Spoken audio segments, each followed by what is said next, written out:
loud. Okay, so first speakers, Pattie. Let's start with you. Pattie Maes joins us from Boston, and my microscopic introduction will be that she's professor in the program, MIT's program in Media Arts and Sciences, which she led for a number of years. By the way, MIT has been an inspiration for me for this series, the Media Lab in particular, but certainly the MIT has been a pioneering organization in the intersection of arts and science. She runs the Media Lab's Fluid Interfaces Research Group. I've been familiar with Pattie's work since the 90s. I don't want to count the years, but the first time I ran into your name was when you were working on L.A.S.E.R, which I believe stands for Artificial Life Interactive Video Environment. See, these are all really the history of AI was made by systems like this one. Okay, I think the podium is yours. Great. Thank you so much, Piero, for inviting me. I asked the speakers to stop their video so we give you a maximum bandwidth, just to be really paranoid. And I will also stop my video. Oops, that may be me. That's too many. Okay, so you can see my screen? Yes, I can. So good afternoon, everyone, and thank you for having me here today, Piero, in this really interesting speaker series. So I run a research lab at MIT, as Piero said, working on enhancing human cognition. My background is really in human-computer interaction and artificial intelligence. So today's devices, of course, put the world's information at our fingertips, but I would argue that what they do is not sufficient to help us become who we want to be and help us accomplish our goals. All of us have some areas of weakness, some areas that we want to grow in. For example, we may want to improve our ability to focus or learn more effectively and remember better, or become better communicators, be less controlled by our emotions and make more rational decisions, maybe be more creative or develop healthier and better habits. And today's solutions for self-help and personal growth, I think, even though these domains are so important, are very far from perfect. You can read some books, or you can go talk to a therapist or a coach, or take some video classes, or resort to medicine to really help you with all these different things, with paying attention, with being creative, with memory and more. And of course, all of these solutions have side effects and a lot of negative sort of aspects to them. So the focus of my work for the last 10 years or so already has been on thinking about whether we can use digital devices, new digital devices, to support these cognitive functions and to help people develop these particular functions. The systems that we build typically do a lot of real-time sensing and modeling of a person, maybe their physiology, but also maybe even what they say or their faces, how they move, etc. And they use AI to analyze a lot of that, and then also provide real-time interventions or feedback to help the person with a particular function that they want to strengthen. The process that we use is one where we typically take insights from psychology or neuroscience, and that inspires or informs a new device that we create that can intervene and can help a person with a particular cognitive function. And those devices often enable new opportunities for scientific studies, as well as potentially new services and products for people to use. Some of the lab's research foci that we work on are memory and learning, sleep and dreams, creativity, and well-being and mindfulness. And I'll give you an example project in each of these categories that we recently have been developing and working on. Take memory and learning. all of us would love to get better at remembering things and learning more effectively. And often the things that we have to learn, especially in school, for example, are very hard to encode. It turns out that people have sort of are better or worse at different types of learning and different types of memorization. Specifically, factual learning facts is really hard because they're not really connected to anything, while spatial memory or things like episodic memory are a lot more efficient actually, or work a lot better. It's easier for people to remember a story that happened or maybe a location that they frequented. So what we did in this project, Nevermind, is that we thought, well, could we tie the learning of facts basically to a spatial experience so that a person can use their spatial memory to do something that usually is very hard. Specifically, the example that we chose was learning the different winners of the consecutive Super Bowls for the last 30 years. And what we did is we built an augmented reality system that actually reminds people of the subsequent winners of the Super Bowl by giving them a graphical image like the cowboy here that is basically superimposed using these augmented reality glasses onto their visual field so that they will remember that, say, in a particular year, the Cowboys won the Super Bowl. So the way this works is that basically you use this system when you frequent or when you take a path or a route that you are very familiar with. In our case, that could be going from the subway station at MIT, where I work, the Kendall Square subway station, to my office in the Media Lab. And what the system does is it shows consecutive images every time I sort of reach a particular landmark in a way in this route to remind me of the subsequent winners of the Super Bowl. So when I come out here on the upper left out of the train, I may see a guy with a lot of boxes, which will remind me that the Green Bay Packers won in '67. Then I go up the escalator, I see another guy with a lot of boxes because they won the following year.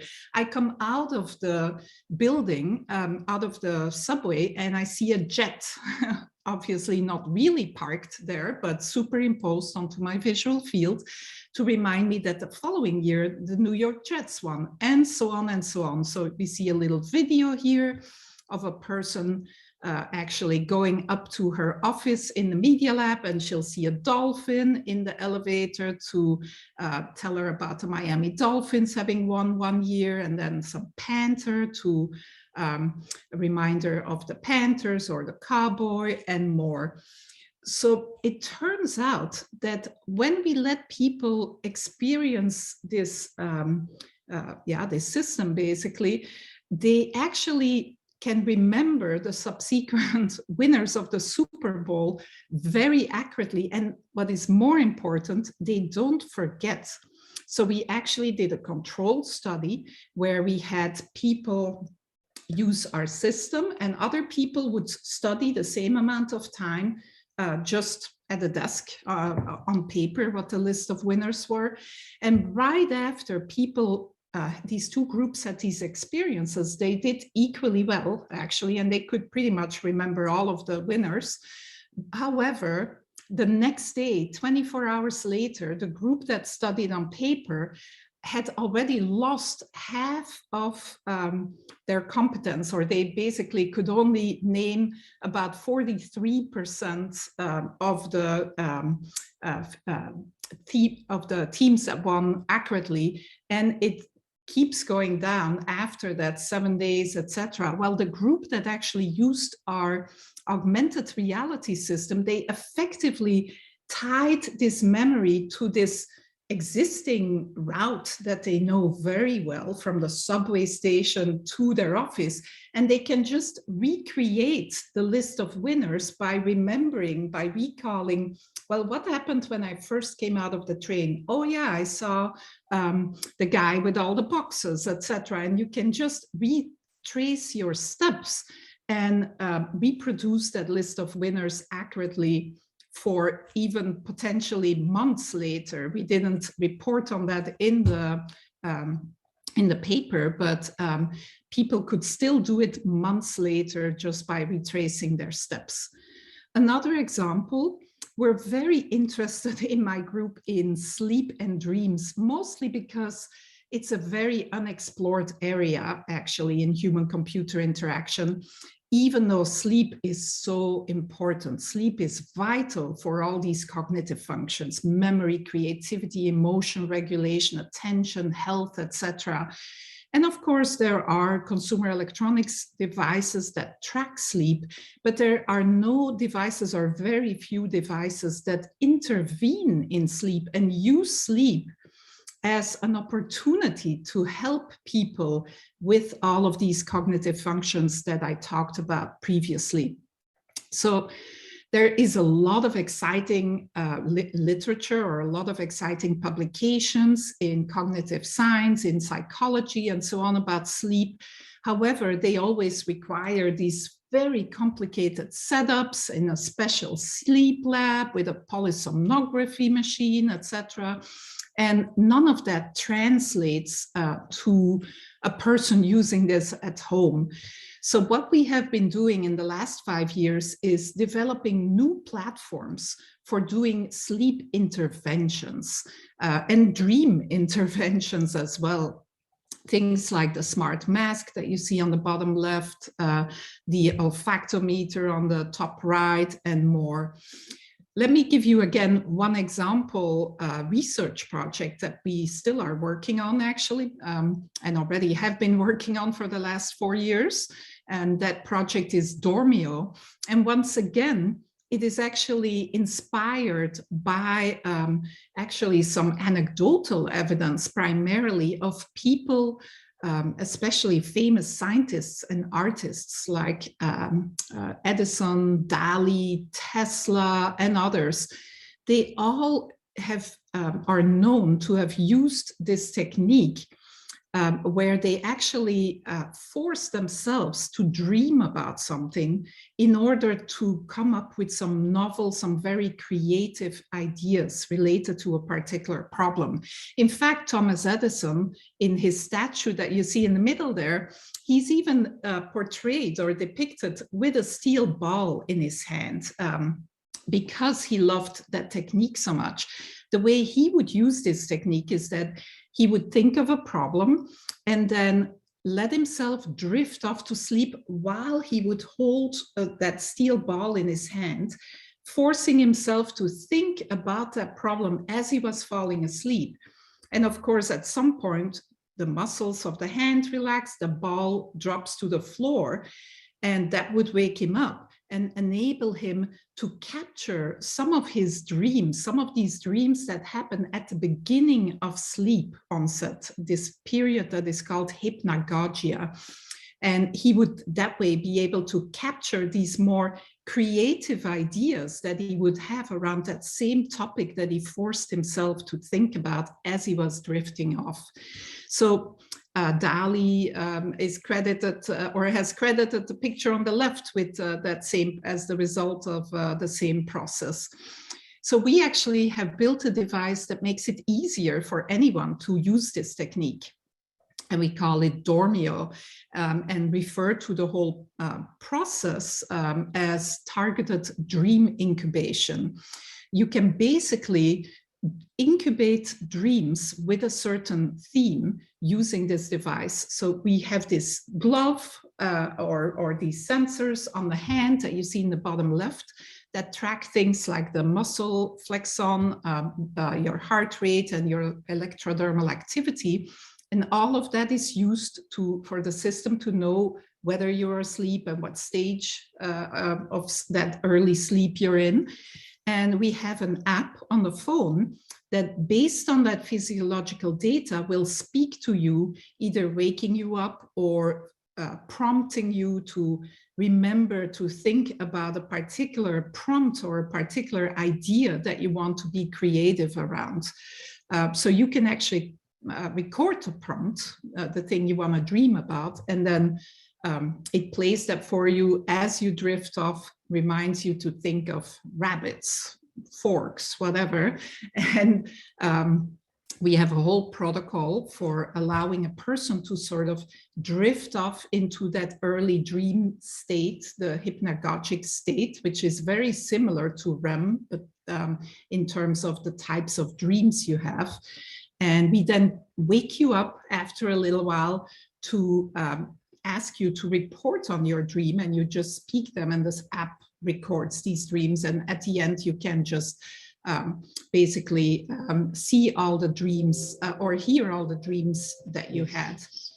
Here's some recordings from one individual who tested the system based on the prompt fork. And the BBC actually made a cute video to, of course, to visualize this dream. But you get the idea. We showed in several papers actually that we can very reliably incubate the theme or the content of the dream with a particular prompt. And we also showed that dreaming of that prompt, say a tree or a fork or whatever the thing is that you used as a prompt, results in increased creativity for tasks that we gave the person right after, where they actually have to be creative or come up with creative use cases, etc., and creative stories related to the prompt. We also do a lot of work these days on the ethics of dream engineering. I don't have time right now to talk about it, but happy to talk about it in the Q&A. Let me just show you two other examples of projects. Creativity. Back when COVID happened, we started doing a lot, not so much with wearables, but with filters, Snapchat filters, with deep fakes as well, actually. And one study that we did, we wanted to see whether we could use the so-called Proteus effect to help a person be more creative, to change a person's behavior, basically. So you see on the left here, my student Joanne, the way she really looks. And then in the middle is the Snapchat filter that makes her into a young kid. And on the right is the Snapchat filter that makes her into a crazy scientist. And we basically had Joanne, or had participants, look at themselves in these different conditions. And we asked them to be creative, again, giving them a certain task, a standard creativity task, actually, in these different conditions. So the condition where they see themselves, the condition where they see themselves as a child live on the video, and a condition where they see themselves as an inventor. And again, we showed that you can actually use this to increase people's creativity. So when people saw themselves as a child or as an inventor, they were more creative than when they saw themselves as themselves. A last example, and then I'll end. We've worked a lot on mindfulness as well. This is the work of my student, Judith Amores. She actually here has a brain sensor that she's using, the Muse, and then a virtual reality headset. And she built this biofeedback system that where you can train yourself to be calm and focused. If you're calm and focused, you have superpowers in this virtual reality experience. You can levitate whatever you look at, or you can make things catch on fire and so on. But as soon as you drop your focus and you start thinking about what's for dinner, the candle falls back to the table. So it helps, and we showed that it helps with teaching people sort of what it means to be calm and focused. So I want to summarize and end by saying, I believe that devices have a lot of opportunity, or offer a lot of opportunity for helping us with these important cognitive skills that are so crucial to accomplishing the goals we ultimately want to accomplish for ourselves. We do think a lot about the ethics of all of this as well. If we are enhancing people's capabilities, Marshall McLuhan reminds us that we may also harm ourselves, or that every extension in a way is an amputation, because if you rely too much on a machine to do something for you, you may become less good at that particular task or function yourselves.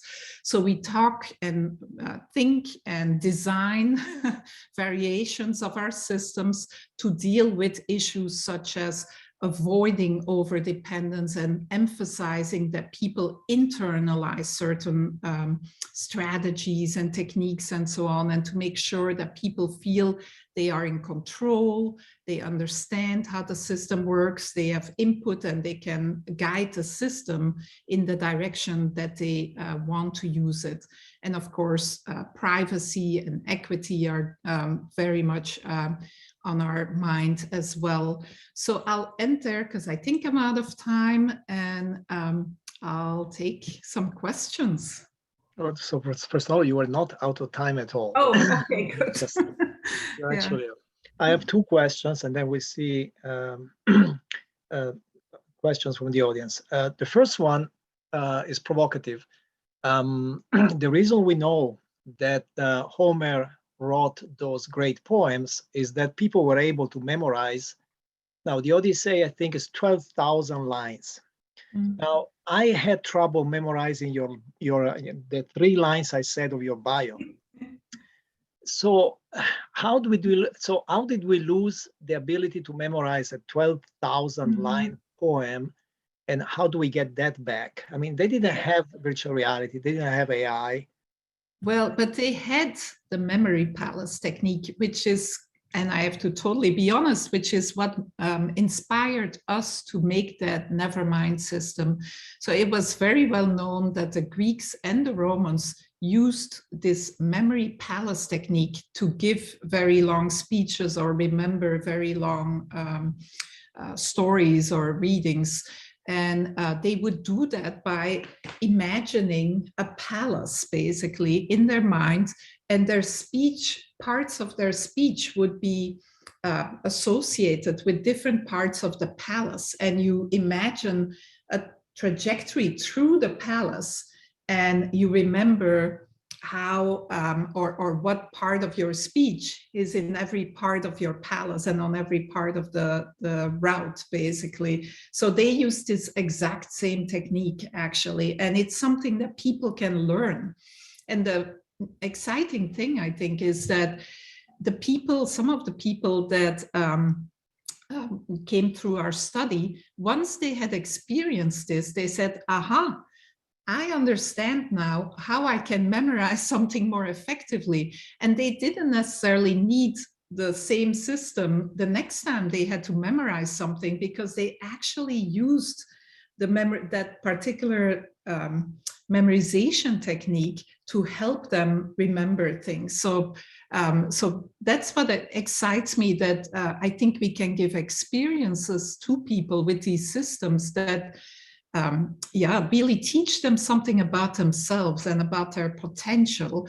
And my hope is really not that everybody is gonna use these systems forever after to show all of these amazing competencies, but that they learn something about themselves that can actually influence their abilities going forward. Second question is practical question. Particularly for the experiments on creativity, does it make a difference if your subject is a child, an adult, an old person? We've actually not worked with children in any of these systems, and to be honest, probably not as much with the elderly either. So it's very much people or an age range in the middle. Children are generally just more divergent thinkers and more creative than adults, at least in if you use these tests to evaluate creativity. But I think what our system is showing is that this is partially self-induced. We all have a kid inside of us still, and if you show the person themselves as a child, they suddenly think a little bit more creatively and come up with more creative ideas. So yeah, we haven't tested it on the different age groups, but that would be very interesting to see whether there would be differences there. I assume that kids just have less of this fixed notion of their own abilities, because that is really the issue with that task, that people think of themselves as not being creative, and then they act less creatively. So we sort of fulfill our own idea of what our abilities are.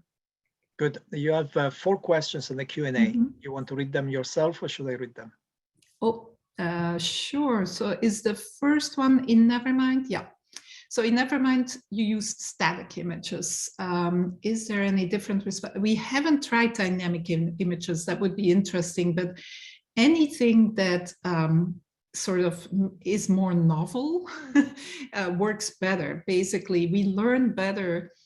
This is another phenomenon that we can, and that some people at MIT are studying. If there's some novelty, some surprise, then you learn better. So one of my colleagues is Sanjay Sarma, is even looking at, if you ask kids to study via video, by watching videos, does it help to have some surprises, like suddenly some noise, something unexpected happens in the video?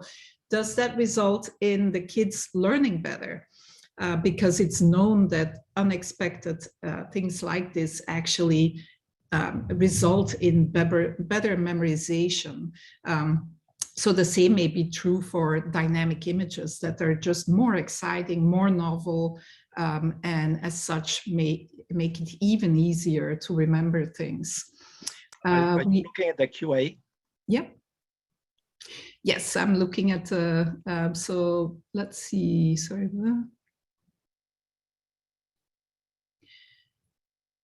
Oh yeah, one person is saying, I feel VR would be so stimulating for the brain and I rather meditate with my eyes closed. Totally true. I think especially for more advanced meditators, but I think often people don't really know what it is that they're supposed to be doing.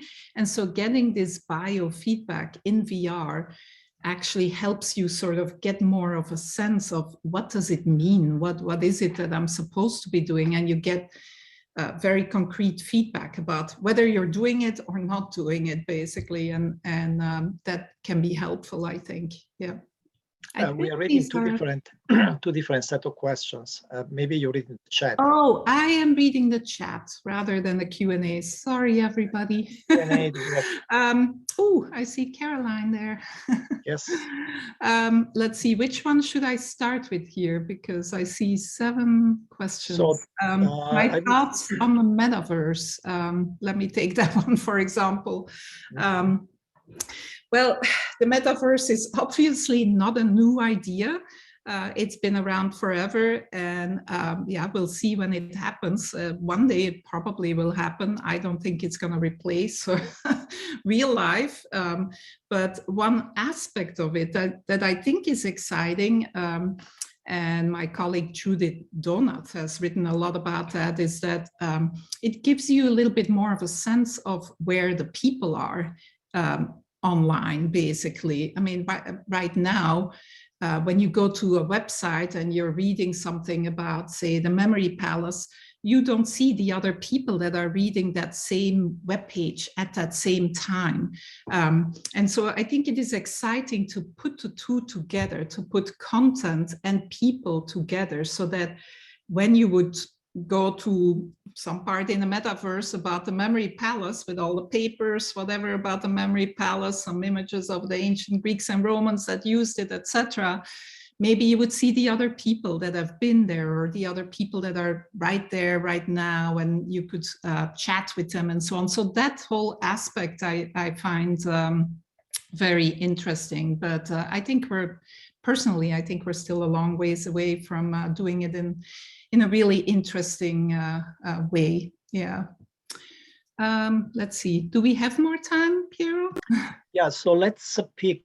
So David has a question. Does your research have any focus on this autonomia?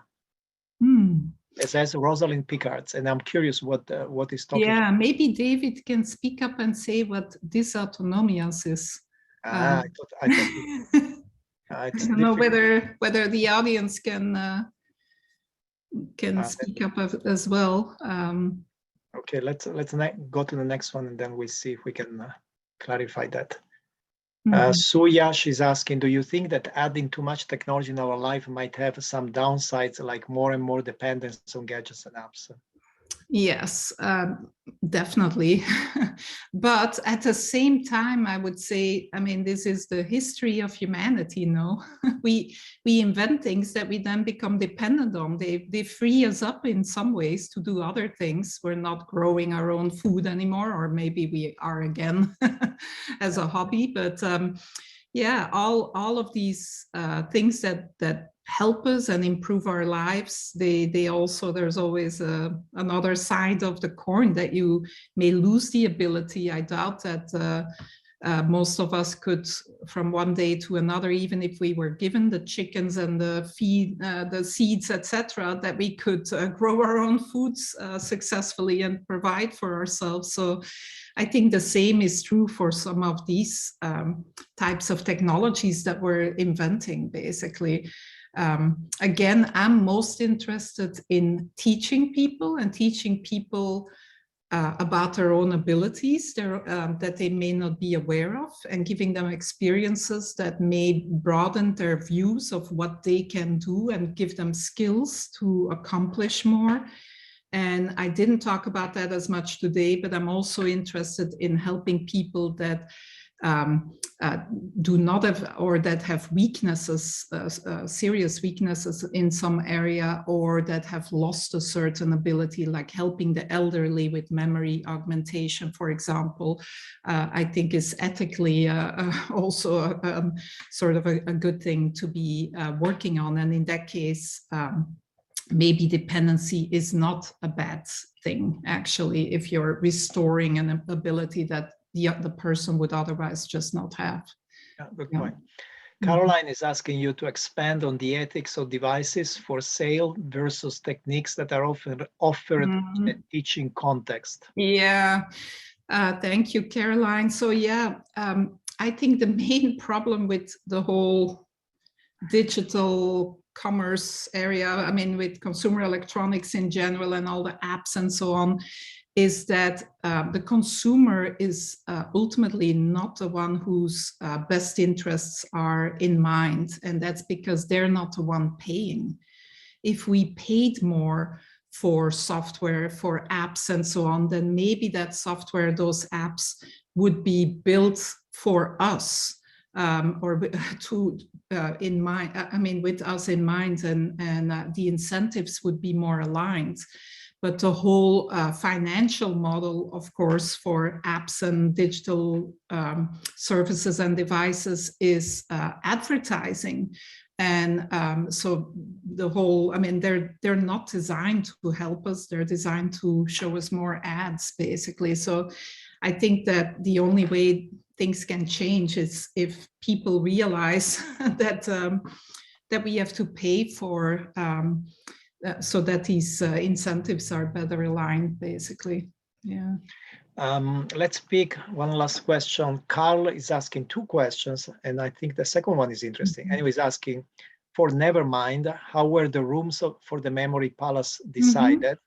And the second one, would adding ears in the images help with random access?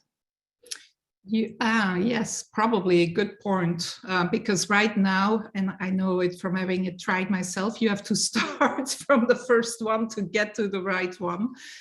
So yes, having years would be great, actually incorporating that somehow in the image. In the case of rooms, so unlike the original memory palace, we don't use a palace, we use the real world. And we specifically on purpose take a path or a route that a person is very familiar with. And again, in our case, that was from the subway station to someone's office, because they take that route every day. And so we didn't have to create rooms or anything. We just had to decide when we show a new image along that physical path that the person walks from the train to their office. Yeah.